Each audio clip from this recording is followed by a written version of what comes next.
Hi, I'm Duncan Moss, and I'd like to welcome you to my video blog, which today we'll be talking about the Beatles. We'll be talking about the album Revolver. And at the moment, there's a big buzz going on in the Beatle fan world because in about a month's time, we're going to have the Beatles Revolver Special Deluxe Edition box set. And some people are a little bit disappointed because apparently there isn't going to be a Blu-ray in this edition as there were with the previous Beatle deluxe editions. Well, it would have been nice to have one, but hey, look, the world will carry on going round. It's not worth jumping off a bridge for. And I'll be getting it in some shape or form, probably. Excuse me. And I'm just going to be talking about the album. It came out, Revolver, in August 1966, and I was born in July 63, so I was just over 3 when the album came out, and I was very excited by Yellow Submarine, the song, because it was played on the radio a lot. It was the single with double A side, I think, with Eleanor Rigby, both from the album.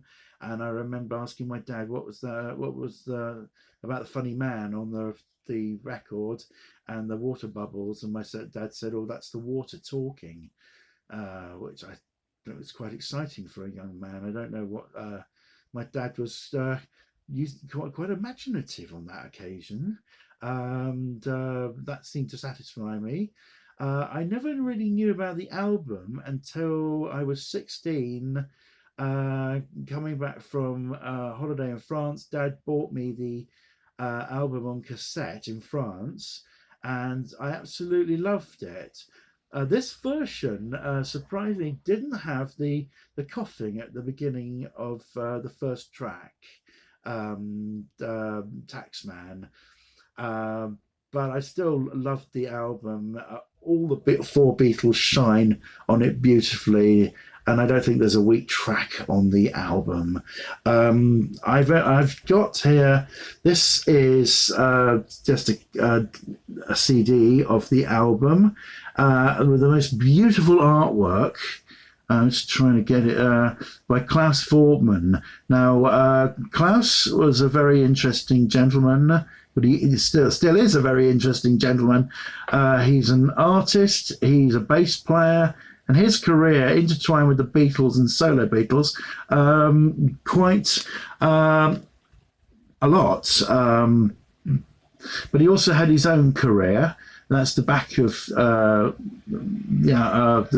the CD. It's not particularly exciting, but I think we've got the photographs of that's Ringo and John, and that's George, and that's Paul. On the back of the vinyl album, you've got that photograph of all of them, but not just their heads. It's a sort of shot of them in the studio. And just to talk about the music, it's a great time for George because he's got 3 songs on the album. Usually he would get just one track on each side of the album, and he's reported to have said, "I'm absolutely knocked out about getting 3 songs on the album." The first track on the album is George's Taxman. This is the only time when George will ever open up a Beatles album with one of his songs. And it's got a very powerful guitar drive. It goes along at a terrific tempo. It's incredibly cynical. And it's basically George was the one who was often asking Brian Epstein as to questions, rather probing questions about money. Where was it all going, and why were they getting taxed so much? And the track has got a fantastic guitar solo, which apparently was performed by Paul. And it's very, very good. Very powerful song, both musically and it mentions at the time Prime Minister Harold Wilson and the leader of the opposition, Ted Heath. Don't know what they thought about having their names on a Beatles song, but it's a really good track, and just drives along and opens the album beautifully. The next track we again is Paul's Eleanor Rigby, which is a very sad song about a church that seems to be congregation seems to be dwindling, and Father Mackenzie, who is a real person, I believe, and writing a sermon that no one will hear. It is certainly not a track that's going to be used for evangelism, and it seems to be a sort of that life is a dead end. It'd be interesting to hear what other people think about it. It has a fantastic string arrangement which George Martin did, and I don't think Paul or any of the other Beatles are actually playing on the track. Obviously, Paul is singing lead vocal, and I think John and George do a little bit of backing vocals towards the end of the song. It was the double A side with Yellow Submarine when as a single, and I think both songs got very well received, and yeah, it was Eleanor Rigby really helped bring the Beatles forward with the critics, I think. The next track is John's I'm Only Sleeping, which is Paul's bass playing is just fabulous, and it's just a great song about daydreaming. So John would use the same factors in Watching the Wheels many years later, but it's just about keeping an eye on the world while I going by my window and just observing the world going by and not getting worried about life's problems. We then, for the fourth track, have Love You Too, which is George's second track. Considered a throwaway by a lot of people at the time. I think it's a very brave effort, playing with sitar and George being philosophical about the world. I don't think it's got any reason to apologise. George was experimenting, and he was brave enough to experiment. And the song just it's I think it's a fine song. I've got no complaints about it at all. And then we are treated to an absolute masterpiece, Here, There and Everywhere, from Paul. And it apparently was John's favourite Paul song. Just a beautiful, beautiful love song. Just mesmerising. We've then got Yellow Submarine, which was written again by Paul. And Paul wrote it, but it's a real Lennon-McCartney effort, because John makes all the funny noises and U-boat noises and bells and things, and Ringo sings it beautifully. It was a children's song, proving that the Beatles were for everybody. And Ringo, of course, it's first time singing on the A side of a hit single, and it wouldn't be the last. Great stuff. And then side one ends with the absolutely fabulous She Said, She Said, which is John's song with a blast of guitar work from him and George. Just wonderful guitar work as it winds down the scales. Absolutely lovely rock song. And John thinking his way out of a problem, it sounds like.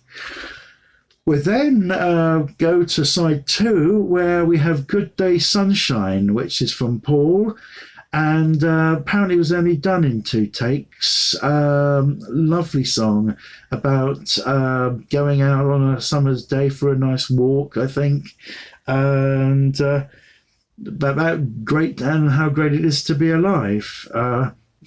Lovely. We're then given John's And Your Bird Can Sing with a lovely powerful guitar going right through it. There's a wonderful version on the Beatles anthology where they're laughing through the song, and it's very, very funny. But you can tell that John's really enjoying it. Great guitar work, because John was a fabulous guitarist. Not as good as George, but still pretty good, and great guitar work from both of them. We're then given another a Paul ballad for no one, which is sounds a little bit cynical and sad, but it's got a sort of lovely horn work, which apparently Paul hummed to George Martin, who wrote it down on manuscript. And we've then got John's Dr. Robert, about I think it's a guy who was he'd met, who was into lots of interesting things. John loved people who were interesting. I don't know what well he'll make you. I think it might be something to do with drugs, but I'm not going to go there. But it's a great song. And then we've got George's last song, I Want to Tell You, which is great, with a sort of guitar winding at the beginning and then winding at the end as well. A thudding piano. And again, thinking very much deeply about her relationship with somebody. It's a great song, and George opened it, used it to open when he did the tour of Japan many, many years later. We've then got, with great gusto, Paul's Got to Get You Into My Life, which she sings again with a orchestra. It's very powerful, and you can tell he's really enjoying it. And it was a big hit for Cliff Bennett and the Rebel Rousers, and Paul produced that version. Great stuff. And then right at the very end, we've got Tomorrow Never Knows, which is John being very psychedelic and turn off your mind, relax and float downstream. Almost like he hasn't got a care in the world. At this time, John would have a care in the world, unfortunately. Just to say what a wonderful album it is, and thanks, guys. What a super album. John would have a lot on his plate around the time of the album being released. Over his The Beatles Are Bigger Than Jesus quote. This came from an interview in the early part of the year by Maureen Cleave, who was a friend of John's, in the Evening Standard. He said things about Christianity that weren't particularly complimentary, but he's entitled to his beliefs. And he said that the thing about the Beatles being bigger than Jesus. And what he'd meant was that more people were showing an interest in Beatle music than took the Christian faith seriously. he was caught off guard. Nothing happened until about 7 months later when it was reprinted in an American fanzine. And what happened was then, slowly but surely, it started to gather momentum in America, particularly in the Bible Belt area, and caused massive uproar. And then the main press got hold of it, and there was a lot of incredible anger aimed at the Beatles, who were just on their last tour at the time. And there were Beatle burning sessions in local radio stations in the South, where fans were encouraged to bring their records and have them burnt.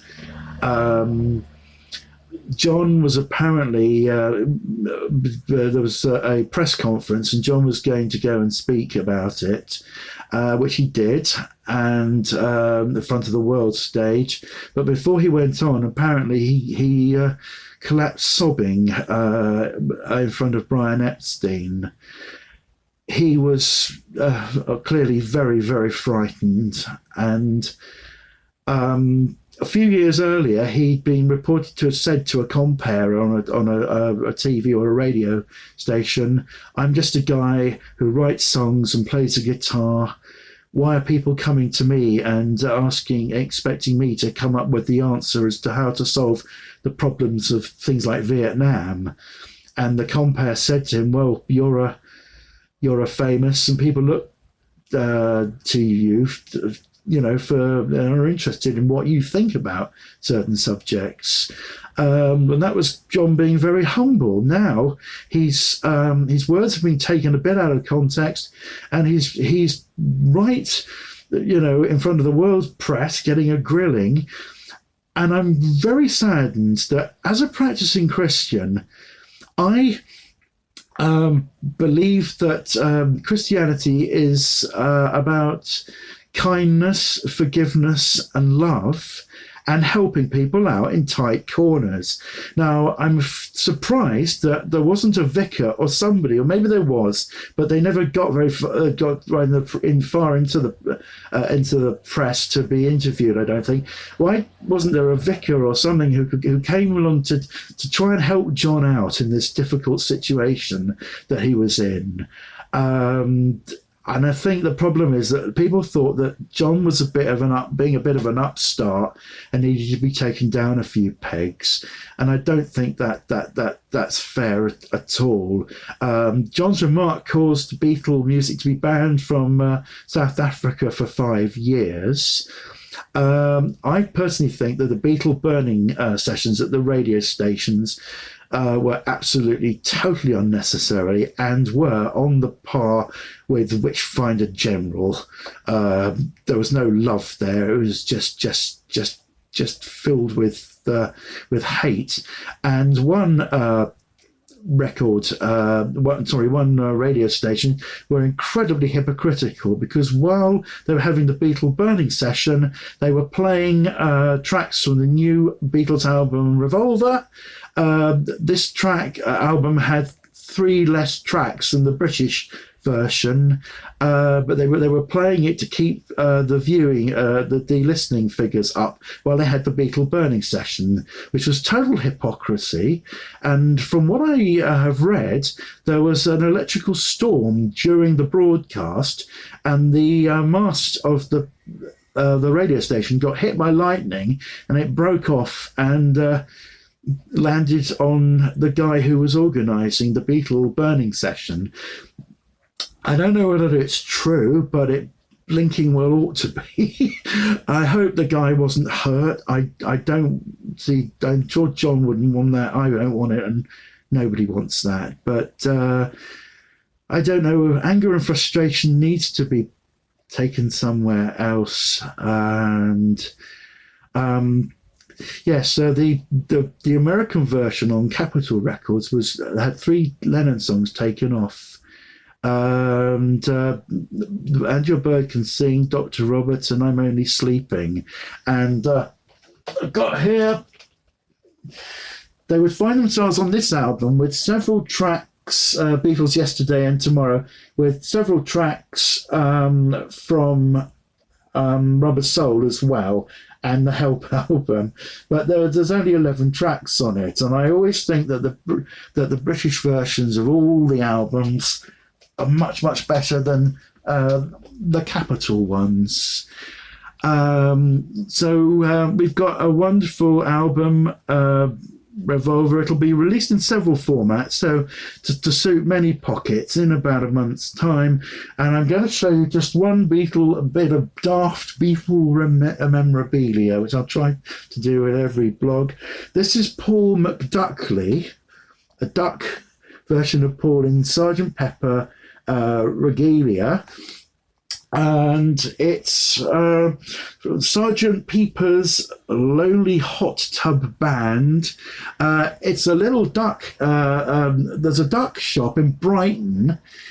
Sure, if you just put duck shop in Brighton in Google, it'll tell you what the shop's called. Now, as far as I'm concerned, this is the only Paul is the only Beatle to have been made into a duck. But I would love them all to be done. I think that's just absolutely super, and just great stuff. As I say, Revolver is an album that's well worth discovering. So if you want to just buy the one album, you can remixed. You can do it, or you can just buy an old version of the album. There's this remix by Giles Martin, I think, George Martin's son, Sir George Martin, and I don't know everything about everything, so I fully. There's another gentleman who helped Giles with the remix. I've forgotten his name, so apologies, sir. You can also buy a copy of it. It just has one disc of outtakes, or you can buy the deluxe edition, which has got, I think, 5 additional discs with outtakes. But whatever it is, so do check the album out, because it really is fabulous. It's as timeless today as it was when it was released. Well, I hope you've enjoyed my blog, and if you want to subscribe to my channel, please do. If you want to tick the like button, please do. And love you guys, and I'll see you all soon, or hear from you. Well, you'll hear from me, and I'd love to hear from you. All right, so God bless. Bye bye.